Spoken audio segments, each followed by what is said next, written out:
When it comes to React meta frameworks like Next.js and Remix, we've seen a lot of cool new stuff get added to those frameworks recently. But we all know that as frameworks move, sometimes they move in a direction that is complementary to the applications that we're writing, and sometimes they move away from our needs. So we want to make sure that we write our applications in a way that avoids meta framework lock-in to specific vendors. So what I'm going to do in this video is show you how to write your applications in a portable way that allows you to migrate your applications between meta frameworks using a set of patterns that you can pick and choose from depending on your application requirements. These patterns are part of the kind of skills that companies are looking for you to have as you go up the leadership chain in software engineering, from junior to senior to lead, principal, and architect. Companies are going to look to you to guide them in helping them make applications that are maintainable and sustainable and avoid issues like vendor lock-in. And these are the kind of skills that can't easily be replaced by something like ChatGPT. And speaking of skills that can't be replaced by ChatGPT, one place to learn those is on this week's sponsor, Brilliant. More about them in just a little bit. Let's get right into it. Here is the Next.js application that we are going to experiment with today. It is a simple Pokemon search application. I can type in here Ivy and get the Ivysaur and Snivy. I can click on one of these and go into a detail card where I see details about that Pokemon. So what are we demonstrating here? Well, we're demonstrating some interactivity. We're demonstrating layout. We are demonstrating having multiple pages, a home page and a detail page, the basic mechanics of a Next.js web application. And all this is built on top of an API that is also in the NX monorepo where our application is located.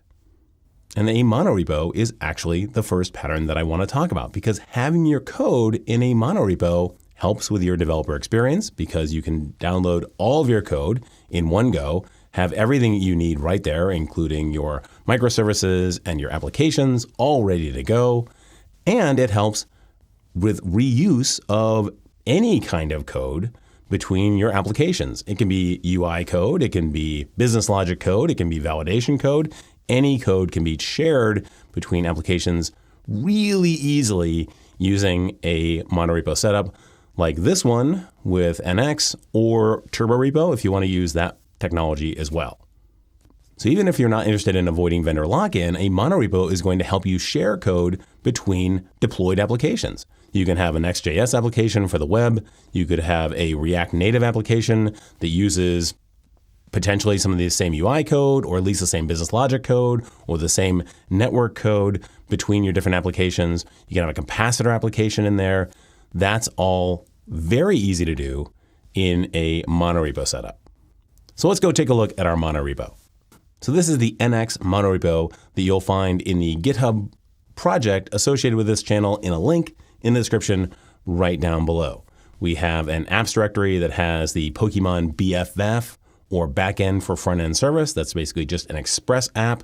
And then we have our Pokemon Next.js application, which makes use of that BFF. Let's go take a look at that BFF. If we go into the source directory under main TS, we can see that we export our assets, which include a bunch of different JPEG files for the different Pokemon. We also have a /API endpoint that gives us back the entire list of all the Pokemon. That includes all of these objects, which have the ID, name, types, all of that great stuff about our Pokemon. And then we have a REST style API/ID route that gives us just the information about a particular Pokemon. In our Next.js app, we've got our pages. We have our index page. And what we do is bring in a bunch of components that we have built over in our lib components file. We're creating a bunch of components, like in this case, the main, which is going to be used to contain the entire application by doing style.main. Main in this case is the tag type. And you give it all the CSS you want. It's a nice CSS and JS solution. We have a types file that has the TypeScript type of our Pokemon. Then back in index, we have a very standard Next.js page. We use get server-side props to do an SSR where we grab the data from our local host. We then pass that Pokemon data to our index using the Pokemon prop. Down here in index, we have our search container that has our input at the top. We track that state using a uState. Then when we hit the button or hit enter, then we do an onSearch, which does a router push to give us the slash and then the query information.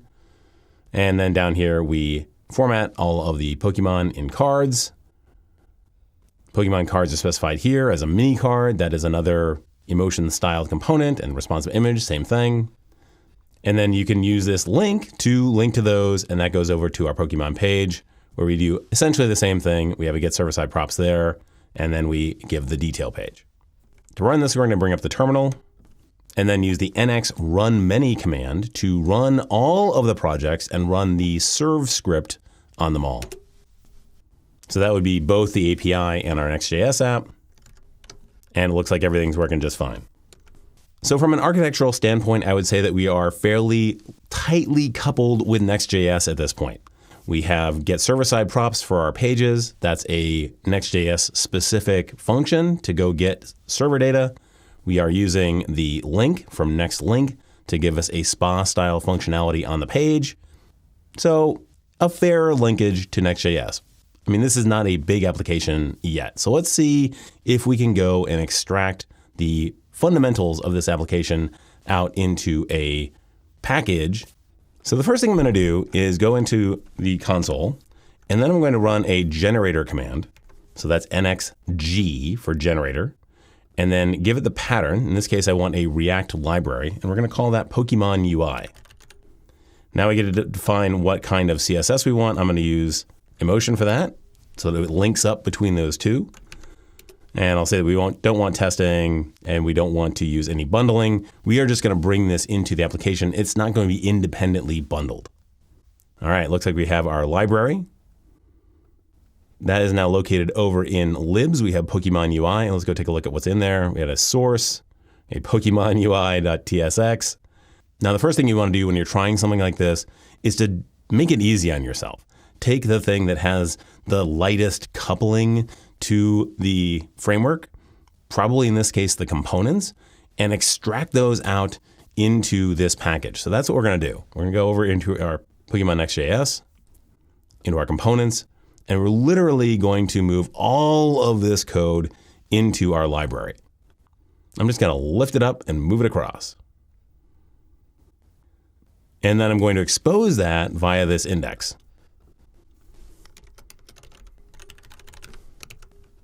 Now, we don't really care about this Pokemon UI. That was just a placeholder. Let's go remove that. And now we've got our components coming out of here. Let's go bring this back into our application and see how that's done. So this red squiggly indicates what we already know, which is that file is not there anymore. So now we need to connect this Next.js project to that library. So we need to know what the library is named. To do that, we go over into project.json of that library. We see that the name is Pokemon UI. And then we need to know what the overarching npm scope name is. So that would be for the entire project. You're going to have an at scope. So let's see what that is. You can see that over in nx.json. That's going to be portable React apps. So let's go copy that and then do at and then portable React apps. And then see what we have in there. We have Pokemon UI, and then once we reference it, looks pretty good. Okay, now we just need to go change that wherever that is used.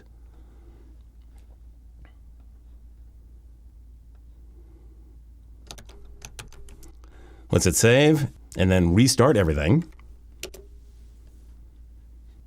And it works. How cool is that? We can actually test it by making a small change. For example, we can change the width of this by just changing the container size.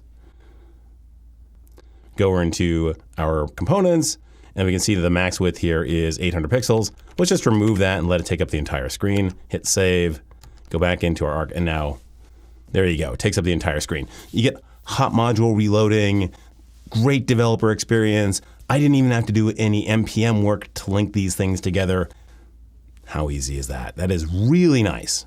Now, it's great that I understand how to do this, and I'm passing on that information to you via YouTube. But I also don't have all the skills that I'd like. And one of the places that I go to learn more skills is Brilliant. Brilliant is a fantastic place to learn new skills. I'm learning data sciences. And the way that I'm learning data sciences through Brilliant works really well for me because I'm not the kind of person that learns by just reading some text and then taking quizzes on those tests. I'm dyslexic. That doesn't work for me at all. What works for me is getting my hands into things. It's called constructivist learning. That's why I like to play around with stuff. And that's exactly what Brilliant allows me to do. When I'm learning data sciences, which is what I'm interested in, I can go and change the parameters of what's on the screen, and it's interactive, and I can learn things like the difference between the mean and the mode and how means work by just simply manipulating the data, and that helps me retain all of that information. To be really honest with you, yes, they're sponsoring this video, but I can't honestly think of a better place to learn math and science and data sciences and AI than on Brilliant. It's just a fantastic platform, and they put so much effort into making it easy to understand these difficult concepts. To try everything that Brilliant has to offer for free for a full 30 days, visit brilliant.org/Jack Harrington. Or just click on the link in the description right down below. The first 200 of you will get 20% off of Brilliant's annual premium subscription. Now let's continue on loosening up the coupling between our application and Next.js by porting over our detail page into our new library. Now to do that, let's go take a look at our Pokemon page. So this is one thing we're going to need to tackle is link. We are not going to have any kind of Next.js connection in our library. So we're going to need to deal with that, but we'll put that on the back burner for a second. Another thing we're going to need to deal with is this Pokemon type. Now, since we have a Pokemon UI library, it seems like a sensible thing to do to have it actually have the type definition for a Pokemon. So let's go bring that into our library. And again, we'll export that. And now we can again fix wherever that is.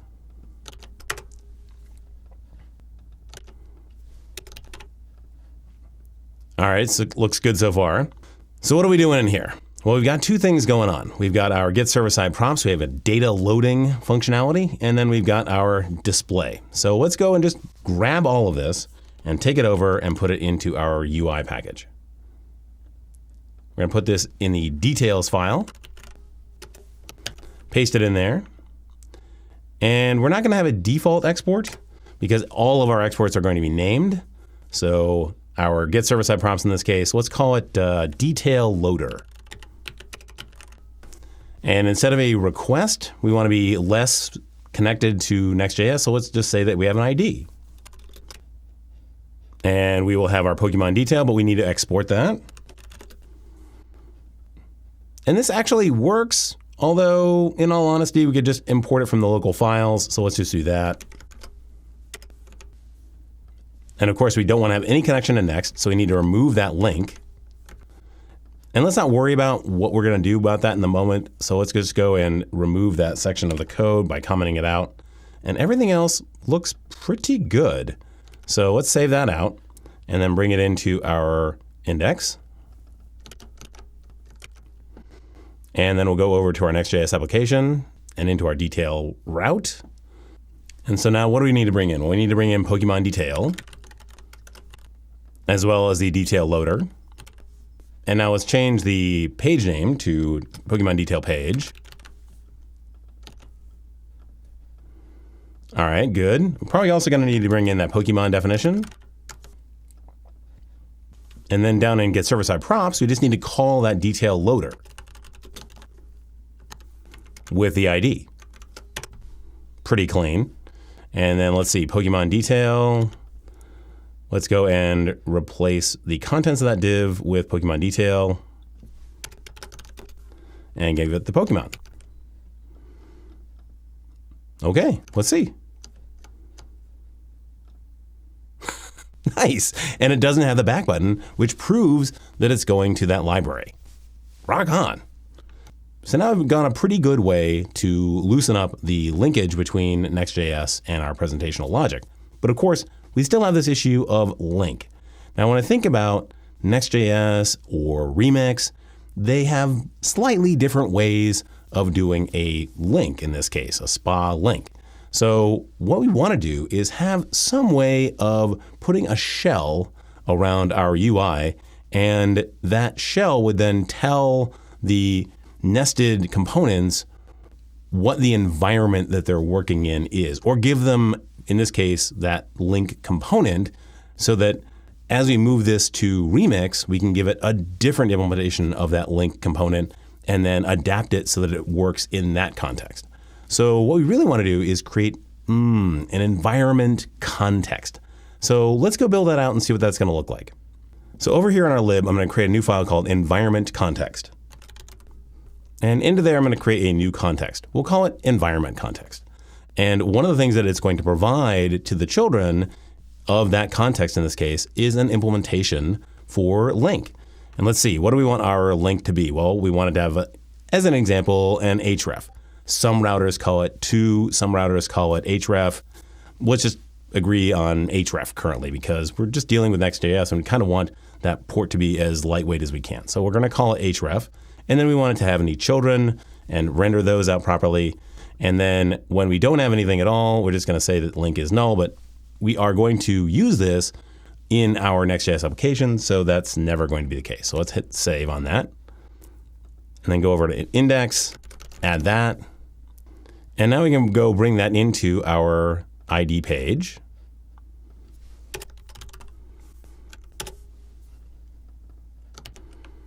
And we can provide that down. But of course we need to give it a value,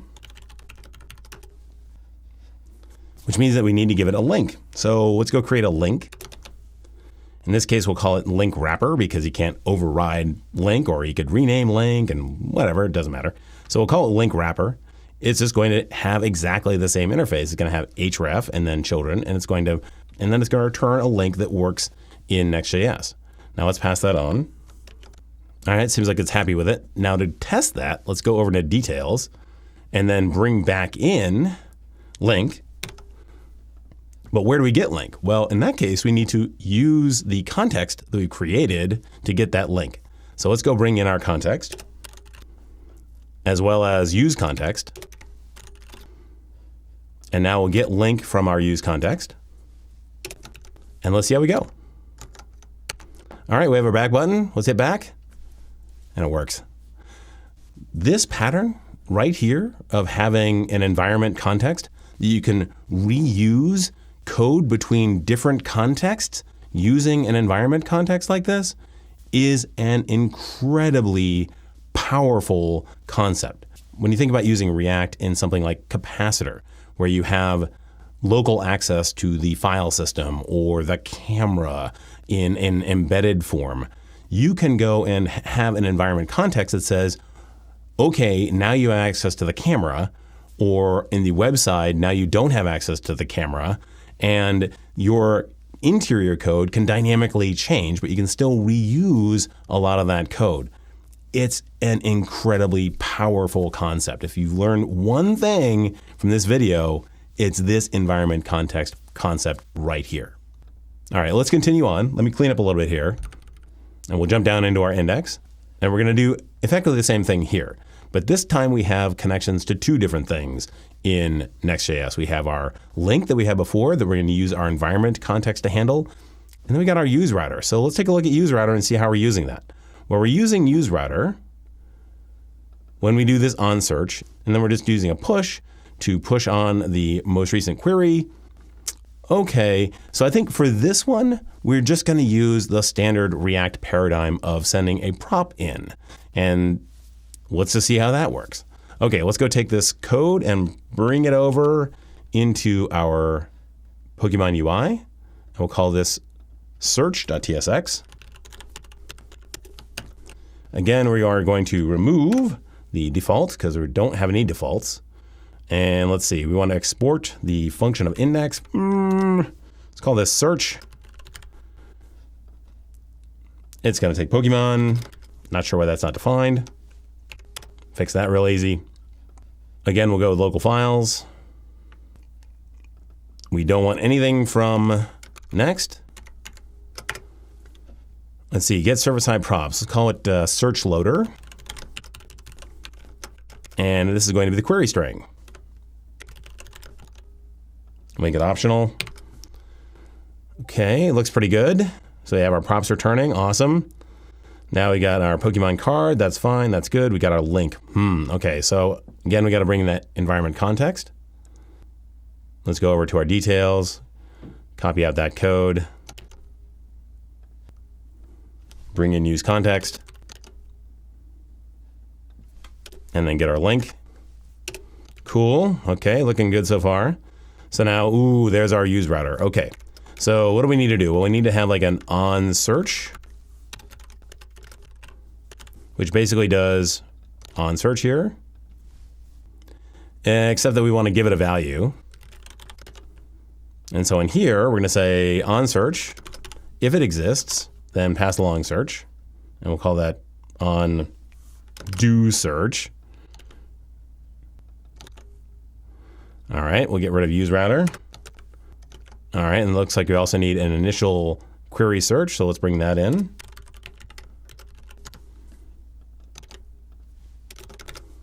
That'll be a string.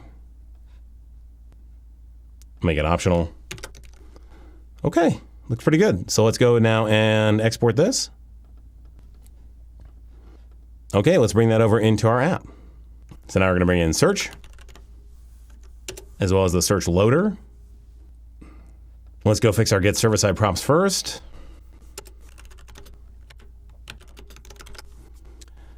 And we need to give it our search key. Nice. We're not going to have a Pokemon card, so get rid of that. And now we have our search page here, so let's get rid of our local state. And let's see, on search is going to take a search.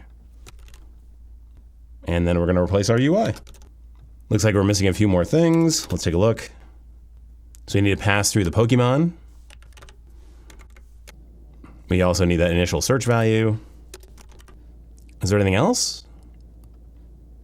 No, looks like we're good. Okay, so let's hit save and see how we go. Okay, interesting. So we have some good results here. I like that. But we are missing the links down below. Well, we kind of understand why that's the case because we're not using link here and we know that we need to do this cool marshalling thing. So let's go and remove use state, but now let's deal with the link stuff. And we kind of need to reuse that from here. Not a super fan of just making link wrapper again. So let's go and create a environment provider that is unique to Next.js so that we can use it anywhere we want. Let's go and copy that out. We'll call this environment provider. Paste that in there. And what do we need? Well, we need environment context. Need the link wrapper, obviously. We'll call this environment context. And we're going to take children.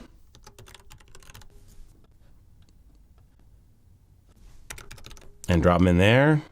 Okay, looks good. So now we've exported that as the default. Now we can bring that over into our index. And we can wrap our app in it. Cool. And now we've got our links back and they work. Awesome. But of course, let's go bring that over into our ID. So we don't need to have it in both places.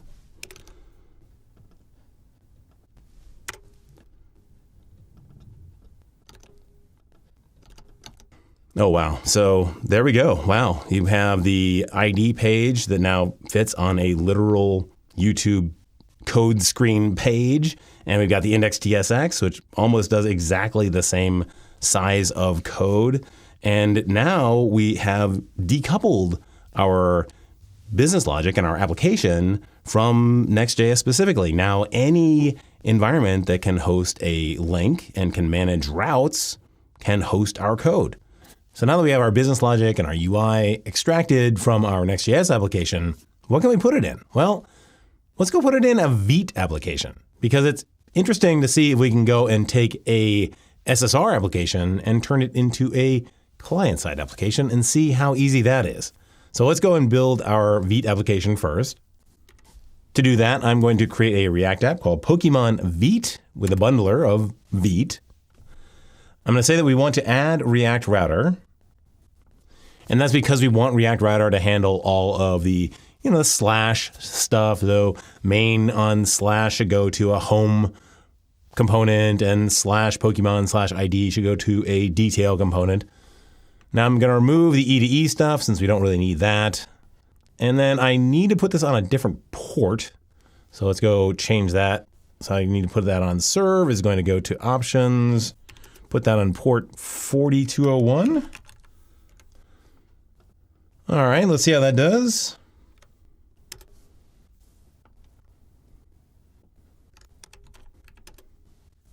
Hey, that's pretty cool. Okay, so now let's go check out what we have. So over in our source, we have our spec. We don't need that. And we have our NX welcome. Probably not going to need that. Okay, looks like we're pretty good. So we got emotion styled. That's great. We're going to need that. We bring in our NX welcome. Probably don't need that. Okay, so we have our styled app there. You know what? We should bring that in as our main. So we should replace a styled app with main and then bring that in from our package. Looks pretty good. Let's try this out. Hey, it's got our black background. Well, we really need the whole page to be black. So let's go and create a styles directory and create a global styles.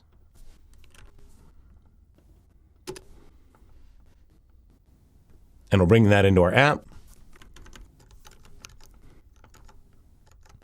Hey, now our page is all black. That's great. All right, so what are we doing here? Well, over in our body here, we have our navigation section. Don't really need that. But we have our React Router routes. So slash is going to go to something. In this case, is this simple route. And then we're going to need Pokemon ID to go to our detail page. So let's go build out our home page. Now let's delete our NX welcome. Don't need that. And we'll create our home page. And then we'll start bringing in some stuff. So we need our search page. That's going to be our home page. We have our search loader. We're going to use a use effect and a use state to call that instead of doing an SSR. And then we need our type definition for Pokemon because that's going to be our state for Pokemon. So let's start by bringing in our use state and our use effect. Then we'll bring in our Pokemon. So how are we going to create our array of Pokemon? Well, we'll have an on-run search. You give it a search string, and then it runs that search loader. And it gets back the props we had before, and within that, the Pokemon. Seems easy enough. But then how do we get the question mark search? So for that, we're going to bring in React Router DOM and bring in the search params, which have our search key in it, as well as use navigate, because we're going to need that to move around. We'll get our search params, and then we'll have our use effect, where when we start up, or when search params change, we'll go and make the call to on-run search to go and make the call dynamically off the client to our Pokemon API. So let's start wiring this up. And so we'll bring in our JSX. Now we need our environment provider. So we need the equivalent of the environment provider, but this time using React Router DOM instead of next link, because you need to have that link to navigate around the UI. So let's go create a lib directory. And then within that, we'll create our environment provider. So what goes in here? Well, let's go bring in our environment provider from Next.js, and we'll just make some tweaks. So we are not going to get link from next link, obviously. We're going to get it from React Router DOM. And the only difference is that when Next.js says href, React Router DOM says 2. That's literally the only difference. And that's it. So let's go and bring in that environment provider. And let's see. Oh, the only thing we need now is a on search. So what are we going to do with that? So for on search, we'll want to navigate to slash with the search. So we'll bring in navigate from use navigate, and we'll run that search, but we'll also do navigate, and we'll navigate and replace the URL. So let's hit save and see how it goes. Oh, well, clearly I haven't actually hooked it up to anything. So let's go back over to our app and then go bring in our home page. and then call it here.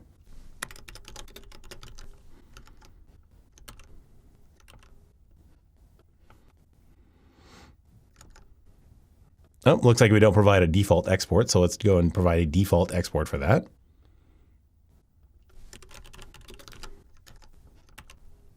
Oh, wow! Check that out. So now we're actually using exactly the same backend that we had on Next, but now we're using it on Vite. And if I look over here on Next.js, it still works. In fact, actually, let's try and make a change and see if it changes in both places. So I'll go into components, and in this case, I'll change the background color to blue. Now it's updated on Next.js, and it's updated on Vite. That is so cool. Isn't that neat? And the only thing we needed to do was create the abstraction of that environment provider to create that portability layer between Next.js and React Router DOM. And now our UI can work in both places symmetrically. All right, let's wrap this thing up. Change that back to black. And now let's create a detail page. I'll bring in the implementation. You can go look through it yourself, but we're gonna bring in that Pokemon detail and that Pokemon detail loader. We're gonna use that same use effect trick. In this case, we are going to get the params, which is gonna give us the ID. We are going to change and get new data when we see a new ID. And otherwise, we're just gonna pass on that Pokemon in the Pokemon detail. And let's give it a try. So let's go back over here to our app and bring in the detail page. And then use it as our content here. Click on Bulbasaur. There you go. So cool. And does it work on Next.js? Of course it still does. So what have we done? Well, we've created a really clean way of factoring out our business logic so that we can reuse it in one of multiple different contexts. And what contexts you decide to use for your application is really up to your company and your customers. Maybe you want to use Capacitor to have an application that's both maybe on the web and also in a form inside of an application, or maybe you want to use React Native and use the same networking code underneath the hood, or even the same UI code. There are UI libraries that span across React Native and React for web. Exciting stuff. I hope these patterns are interesting to you and that we get a good conversation going about these kind of portability patterns in the comments, because as application framework consumers, we need to keep our options open in terms of these frameworks so that we don't get locked in to vendors that may not have the application that we're working on its best interest at heart. Of course, if you have any other comments or questions about this video, please put those in the comments section down below. My theme and my font are always listed in the description, as well as a link to the podcast that I'm on. In the meantime, of course, if you like this video, hit that like button. If you really like the video, hit the subscribe button and click on that bell and be notified the next time a new Blue Collar Coder comes out.